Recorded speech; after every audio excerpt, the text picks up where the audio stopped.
I'm Troy Kirby with the Journal of Olympia, Lacey, and Tumwater with a quick look at the 2021 Washington State Legislative Session. The Senate debated Senate Bill 5385 concerning airport labor standards.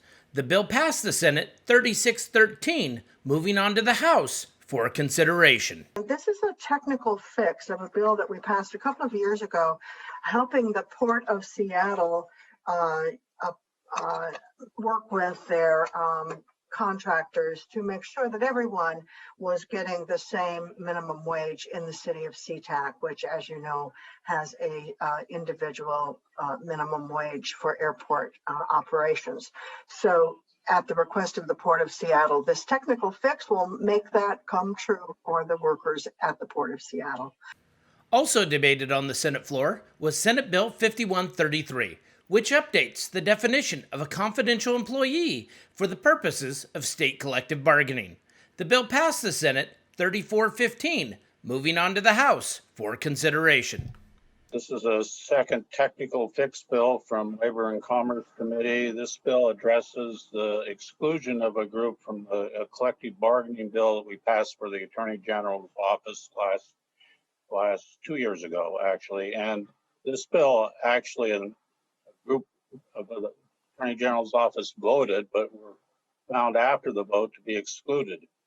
This bill fixes that problem. It's always interesting that we find these little groups of people that have been excluded, and this bill just takes this group and allows them to collective bargain if they so choose. One of these days we're going to have this covered, so we don't have to have these bills before us. But it's here, and fortunately, the individuals have a choice. They're not mandated anymore that they have to, and so it's up to each individual. And I will be supporting this bill, but I can assure you there will be members on my side that will not be. Also debated was Substitute Senate Bill 5406, which would compensate tow truck operators who clear public roadways of abandoned vehicles. The bill passed the Senate 47-1, moving on to the House for consideration.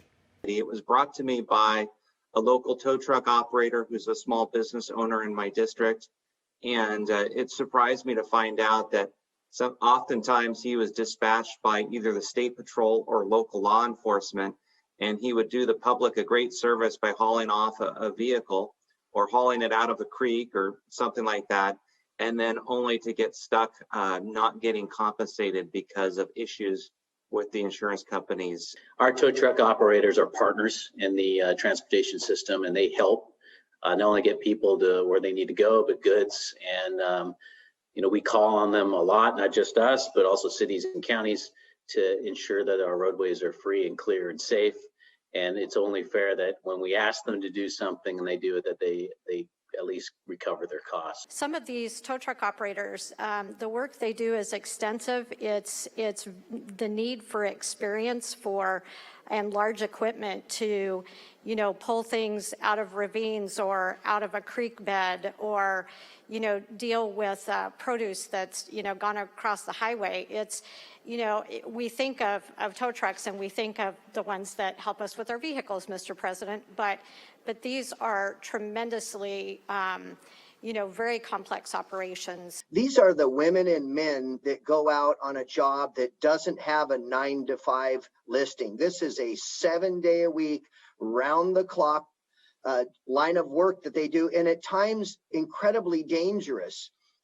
Looking at a bill like this, you often wonder, what took the legislature so long to, in fact, enforce a remedy on behalf of these people? And finally, senators approved Senate Bill 5063 by a unanimous vote of 49-0, which concerns the expiration date of the Invasive Species Council. The bill now moves on to the House for consideration. This bill just extends the council for another 10 years. It does a lot of valuable work on invasive species. I think you look at the mad hornets or mad bees, whatever they found up in Whatcom County. They work to prevent and inspect vessels coming into the state, or they coordinate that? With working on the capital budget, if certain invasive species ever do come into the state, it can cost our capital budget tens of millions of dollars. So this council and other work are working to prevent that, and hopefully it will continue down that road. I know Senator Honeyford just mentioned vessel inspections. One thing that I always find interesting is Idaho does vessel inspections, and they find a few boats every year that were destined for Washington that have invasive species on them. So just thanking Idaho for that work, and hopefully this council will continue to do their work. Aquatic invasive species would be devastating to the hydro projects along the Mid-Columbia River and many other structures. So I wholeheartedly support this, think it's a great bill, and glad we're approving it today. Thank you for watching the Daily Legislative Report by the Journal of Olympia, Lacey, and Tumwater, covering the 2021 legislative session.